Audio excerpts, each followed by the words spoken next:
Stanford defeats USC in the Pac-12 championship game 41-22. The Cardinal will now head to the Rose Bowl. With the Los Angeles Times, I'm Lindsay Theory, joined by Chris Dufresne, Gary Klein, and Bill Plaschke. We're at Levi's Stadium in Santa Clara. Gary, I don't think this is really the game we expected for USC to play tonight. Everyone knew Christian McCaffrey was a great player, but obviously USC found out just how good tonight. Stop him. There he goes. You know, before the game when we talked, I thought the difference might be Kevin Hogan. I mean, Kevin Hogan played a nice, quiet, effective game, but Christian McCaffrey, they had no answer for him. You could talk about physical, being whatever. They just couldn't control him. Bill, it was a rushing touchdown. He threw for a touchdown. How else? He had one other touchdown. He ran for a touchdown, yeah, but I thought USC, it was not all bad for USC, and I thought there was a lot of positives. And you know me, I'm quick to criticize USC, but in this game, they were down 13-0 in the first half, and it could have been 27-0. They had a couple great goal line stands. They came back in the second half. They were within 5 points, 27-22, midway through the fourth quarter. I mean, there was really three plays decided this game. The two passes to McCaffrey and the sack and the fumble that Stanford returned for a touchdown. USC wasn't that far away. Chris, salute to Troy. They lost Steve Sarkisian. They have an interim coach. Their interim coach becomes the permanent coach. They lose 4 games and they're still in the Pac-12 championship game. Were they even supposed to be here? Well, you know, maybe, but I mean, I guess way to be decisive. Well, it's a good thing. It's a good thing they had the press conference for Helton last week, and as somebody mentioned that, not tomorrow.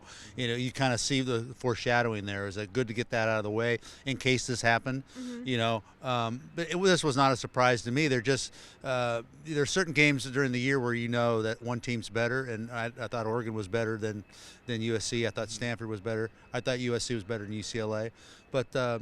You know, I thought it was a 41-31 game. Chris mentions the score because he always likes to say he got the prediction right. I noticed that. You didn't get that by me. Now, Bill, it was just a week ago that you wrote that USC must hire Clay Helton.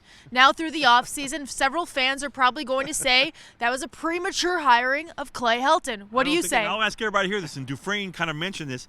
I still say, if they hadn't hired him yet, they still should hire him. Tonight, the way they played, as hard as they played, the effort they showed, the way they came back, their resilience, the culture is changing back to the way it used to be, the way it should be around here.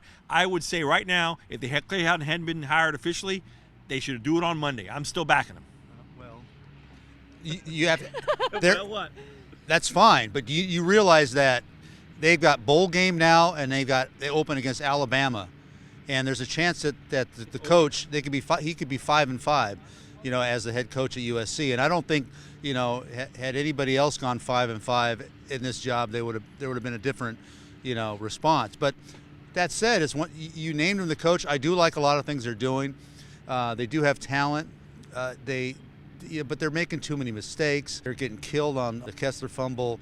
Too many breakdowns. But you can see that there's a chance that this team can be good, but that's not good enough for USC. I mean, USC is supposed to win these games. I was going to give Chris the final word on this video. That might be the final word. But, Gary, obviously we're going to turn to you one more time.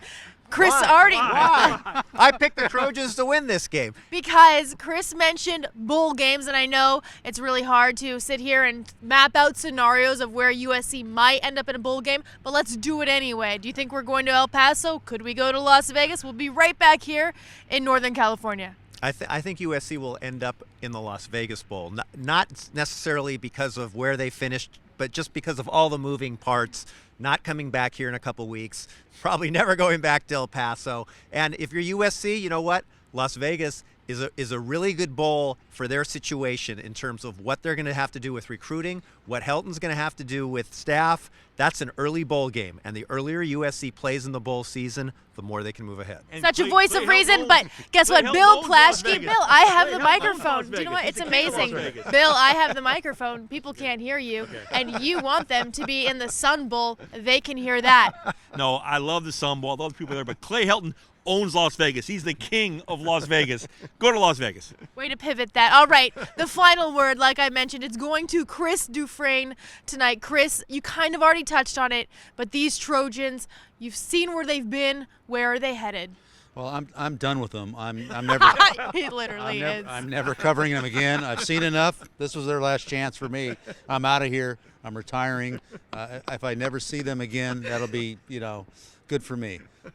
Let's applaud Chris. Let's applaud Chris. Very good, Chris. All right, that's kind of a drop the mic moment. I'm still here holding it. All right. Tell him he's retiring. Chris is retiring from the LA Times. His last column will be filed Tomorrow, I think. No more 9 o'clock deadlines. All right, one final time with Chris Dufresne, Bill Plaschke, and Gary Klein. I'm Lindsay Theory for the Los Angeles Times.